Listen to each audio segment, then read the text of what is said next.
Hello everyone, my name is Trilochan. In this video, I am going to discuss current affairs.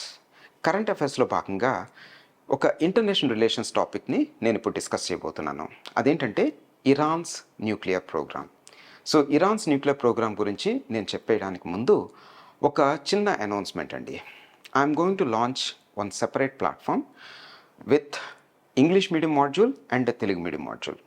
దీనిలో ఏముంటాయంటే history, geography, that related current affairs and also international relations ఇందులో ఉంటుంది. So ఇవన్నీ కూడా మనకి యూపీఎస్సీని target చేస్తూ ఉంటాయన్నమాట. అయితే ఇరాన్స్ న్యూక్లియర్ ప్రోగ్రామ్ గురించి మనము ఇప్పుడు డిస్కషన్ స్టార్ట్ చేద్దాం.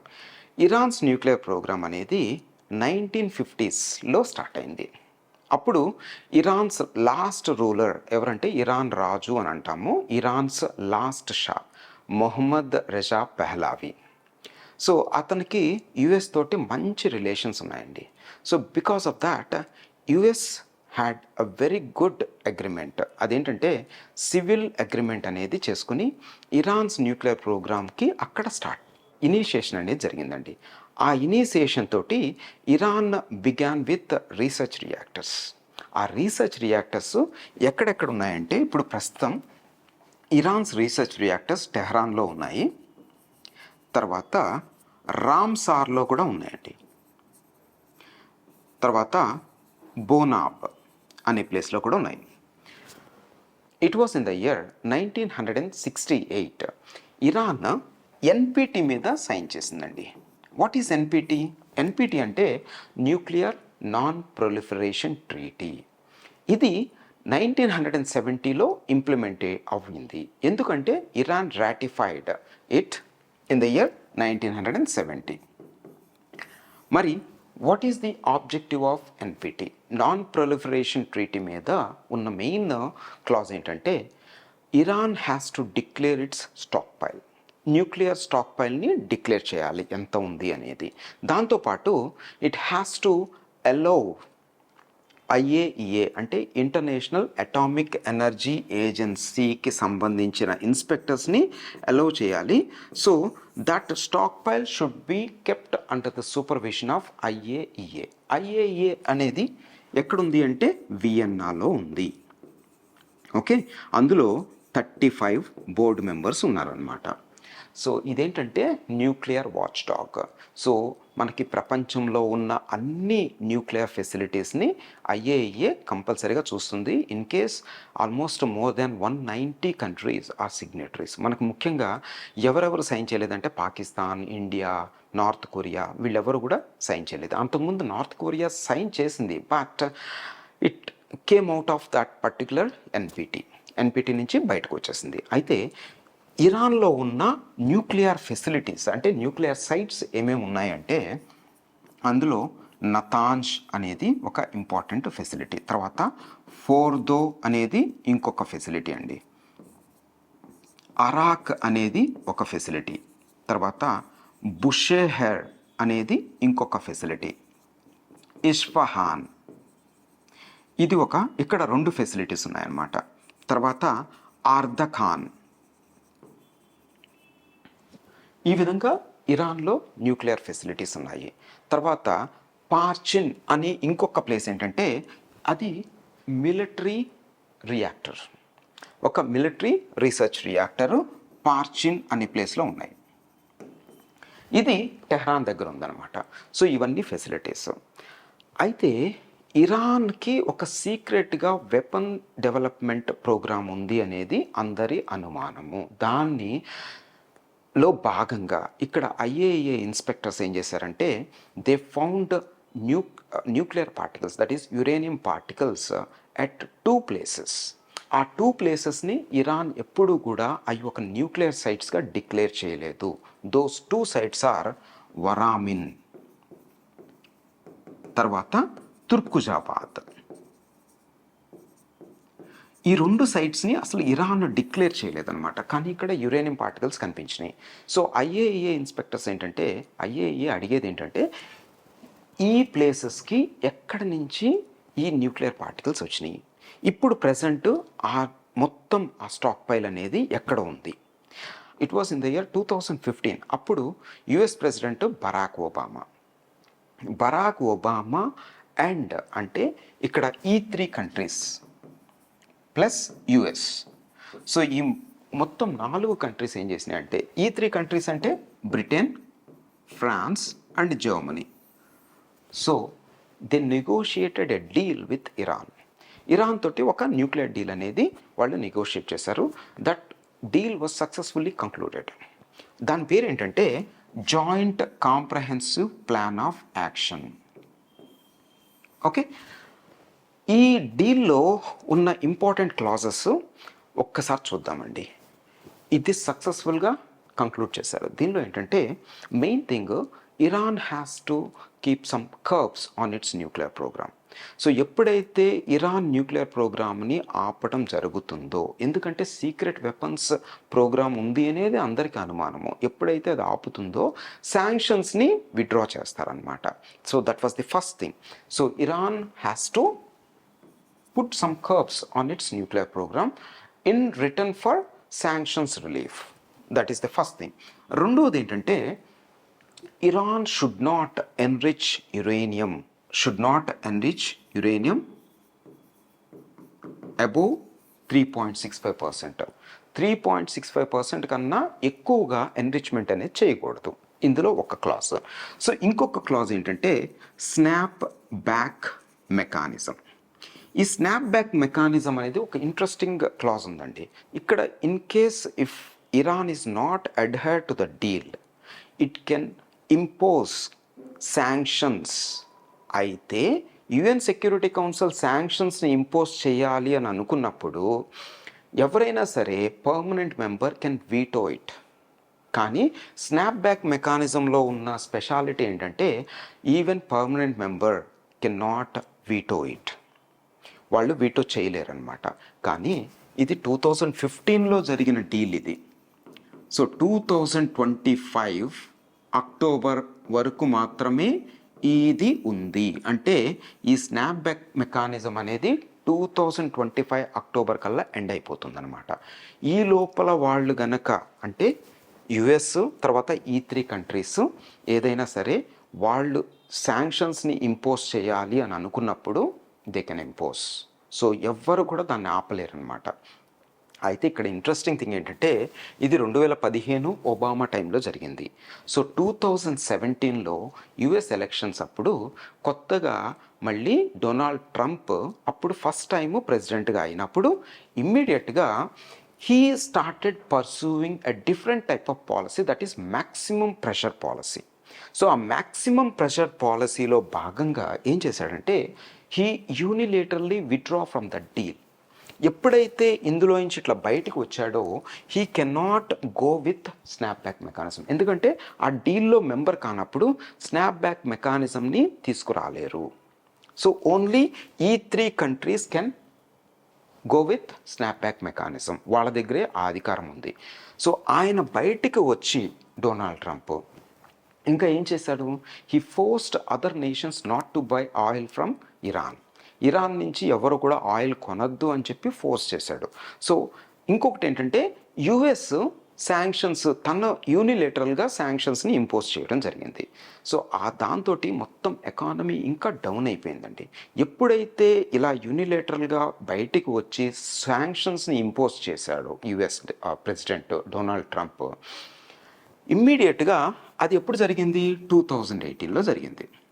2019 నుంచి ఇమ్మీడియట్గా Iran started various nuclear activities. ఎప్పుడైతే ఆ యాక్టివిటీస్లో భాగంగా it started enriching uranium material.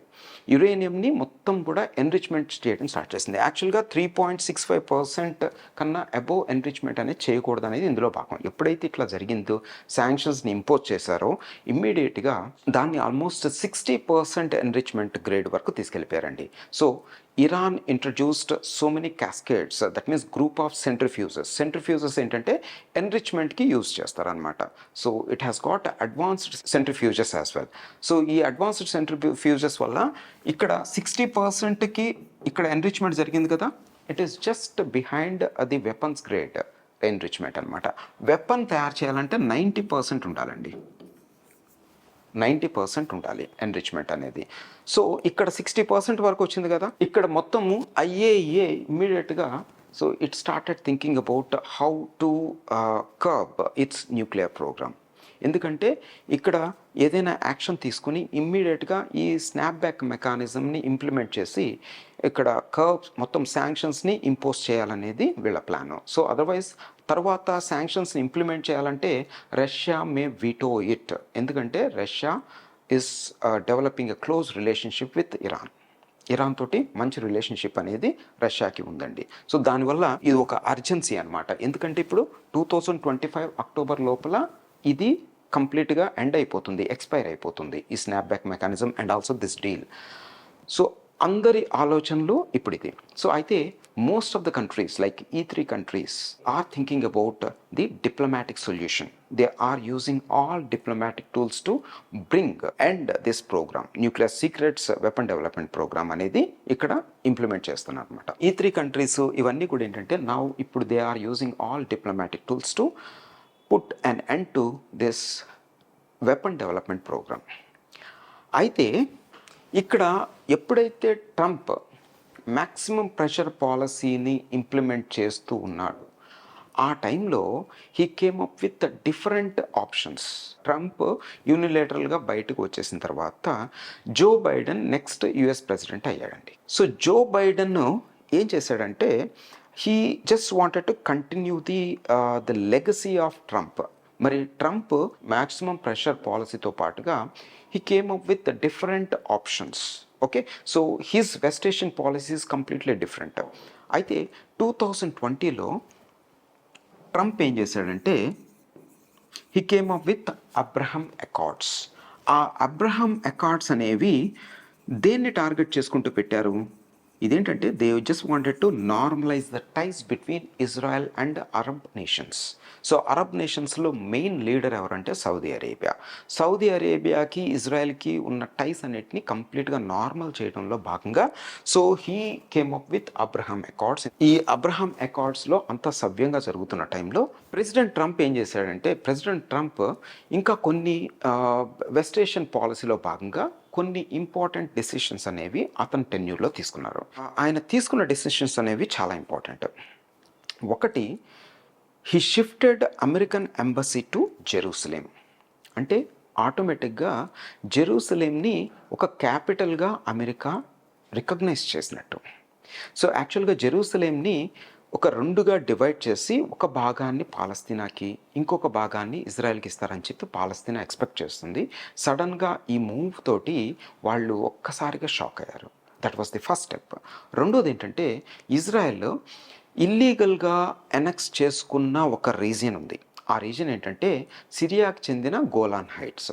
So that Golan Heights originally belong to Syria and that was illegally annexed by Israel. So that particular reason was recognised by America అది Israel కిందగా recognise చేసింది.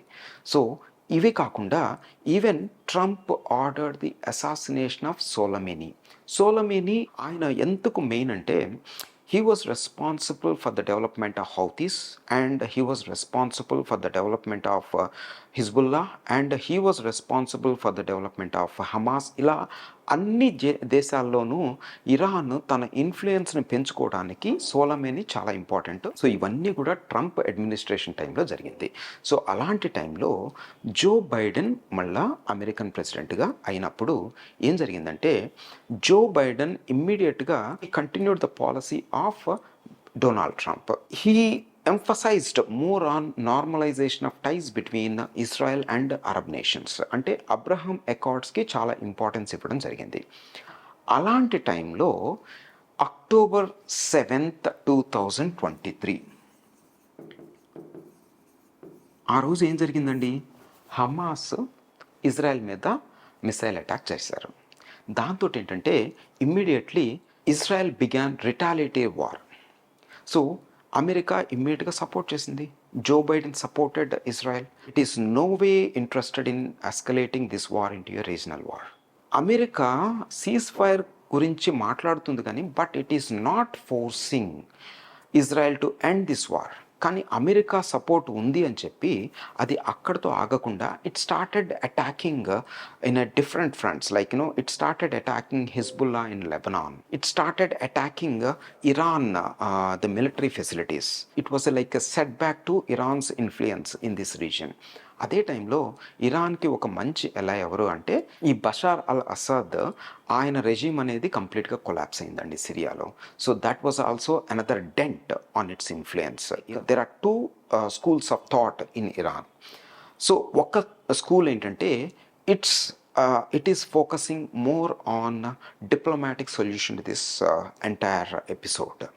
ఇంకొక section ఏంటంటే that is focusing more on the development of weapon, because వాళ్ళ nuclear facilities అన్నిటినీ కూడా target చేయడానికి Trump almost ఫేవరబుల్గా ఉన్నాడు. కానీ ఇది that was during his election campaign. He said that Israel should attack Iran's nuclear facilities. అదే టైంలో అప్పుడు ప్రెసిడెంట్గా ఉన్న Joe Biden, he said his answer was no to that attack.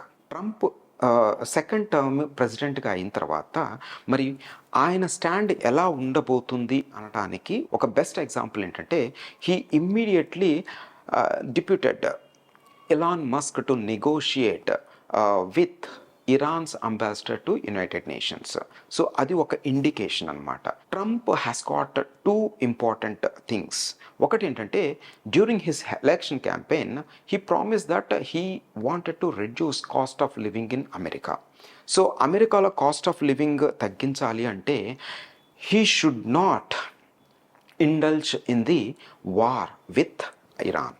Iran తోటి వార్ కానీ ఇరాన్స్ మీద శాంక్షన్స్ ఇంపోజ్ చేయడం కానీ ఇలాంటి వాటి మీద ఆయన ఫోకస్ చేయకూడదు. ఎందుకంటే ఒక్కసారిగా శాంక్షన్స్ని ఇంపోజ్ చేయాలని చూస్తే ఇరాన్ మే రిటాలియేట్. సో అది రీజనల్ వార్ కింద లేకపోతే ఇరాన్ తోటి వార్ కింద అది ఒకవేళ టర్న్ అయిందంటే so automatically there is a place called Strait of Hormuz. This Strait of Hormuz అనేది కంప్లీట్గా it connects Persian Gulf with the Gulf of Oman in particular and Arabian Sea in general. So that place is most important for world's energy supplies. ఆ energy supplies ఒక్కసారిగా ఏదైనా జరిగింది అంటే దాని మీద impact వచ్చిందంటే ఆటోమేటికల్లీ కాస్ట్ ఆఫ్ లివింగ్ అనేది పెరుగుతుంది. So he doesn't want to take any kind of chance. Okay, అది ఒకటి. రెండోది ఏంటంటే conventional military warfare and conventional military ఫెసిలిటీస్లో కానీ so China is ahead of America.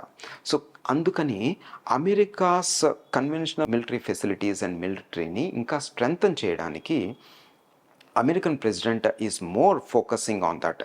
So అలాంటి స్ట్రెంగ్తన్ చేయాలి అని అనుకున్నప్పుడు ఇరాన్ మీద వార్ అనేది కంప్లీట్గా అతనికి మంచిది కాదు. సో అందుకని ఏంటంటే he deputed immediately Elon Musk. So అది ఒక ఇండికేషన్ అనమాట. అయితే ఐఏఈఏ మెంబర్స్ ఇక్కడ ఇరాన్కి ఒక సీక్రెట్ వెపన్స్ ప్రోగ్రామ్ ఉంది అనేది అది చెప్తూ ఇక్కడ సీక్రెట్ ఫెసిలిటీస్ కూడా ఉన్నాయి అనేది ఇక్కడ డిక్లేర్ చేసిందనమాట. ఎందుకంటే uranium particles were found at Varamin as well as Turquzabad. అయితే కొంతమంది లా మేకర్స్ ఏం చేశారంటే when Israel started attacking military facilities and defence establishments ఇమ్మీడియట్గా conventional military capabilities were completely reduced. So దానివల్ల ఇలాంటి సిచ్యువేషన్లో when its influence were completely eroded because ఇక్కడ Houthis allies కానీ, ఎందుకంటే Iran is not in a position to protect them and support them. Hezbollah కానీ తర్వాత Hamas కానీ ఇక్కడ హౌతీస్ కానీ సో వీళ్ళెవ్వరిని కూడా ఇక్కడ వీళ్ళందరూ కూడా ఇరాన్కి ఎలైస్. సో ఈ ఎలైస్ని సపోర్ట్ చేసే పొజిషన్లో లేదు కదా, ఇంతకీ తన దగ్గర ఉన్న కన్వెన్షనల్ మిలిటరీ క్యాపబిలిటీసే కంప్లీట్గా రెడ్యూస్ అయినాయి అనమాట. సో ఇలాంటి సిచ్యువేషన్లో సో తనని తను ప్రొటెక్ట్ చేసుకోవాలంటే it has to focus on the nuclear weapon. అలాంటి టైంలో ఇక్కడ ఒక స్కూల్ ఆఫ్ థాట్ ఏంటంటే it is focusing more on diplomatic solutions and not to bring back these sanctions. దానివల్ల ఇంకొకటి ఏంటంటే దీన్ని సపోర్ట్ చేస్తూ ఇక్కడ ఇరాన్స్ ప్రెసిడెంట్ ఆయన పేరు మసూద్ పెజెష్కియాన్. సో ఆయన he was a moderate in this clerical state. So Danwalla, he is more focused on diplomatic solution, and also the present foreign minister Abbas Araghchi. He was the chief negotiator of 2015 nuclear deal. He is more into diplomatic solution. అలా అని చెప్పి ఇరాన్ని ఎవరు కూడా intimidate చేయలేరు. If West is ready for discussions, they are also ready for discussion, they are open to discussions. So దీన్ని Iran foreign minister, Iran president కూడా present చేస్తున్నారు. But some lawmakers, they are thinking about the weapon because they wanted to save themselves from the attacks of Israel supported by US. So ఆ section ఏంటంటే Iran has got nuclear doctrine. ఆ nuclear డాక్ట్రైన్ని కంప్లీట్గా revisit చేయాలనేది ఒక opinion. And at the same time they called on Iran's supreme leader ఆయతుల్లా Ali Khamenei. So ఆయతుల్లా Ali Khamenei he came up with the religious fatwa opposing nuclear weapon in the year 2003. So దాన్ని reconsider చేయమని చెప్పి కూడా వాళ్ళు కోరడం జరిగింది. So in this entire episode 2025 October is the most important month for Iran's nuclear programme. So ఆ లోపల ఇక్కడ శాంక్షన్స్ని వీళ్ళు ఇంపోజ్ చేస్తారా, or else like whether they wanted to go with diplomatic solutions, ఏం జరుగుతుందనేది ఎవరు కూడా చెప్పలేని పరిస్థితి. Iran's president also want to end the isolation of Iran world's economy. Okay, this is all about Iran's nuclear program, and we are going to meet in our next video. Thank you so much.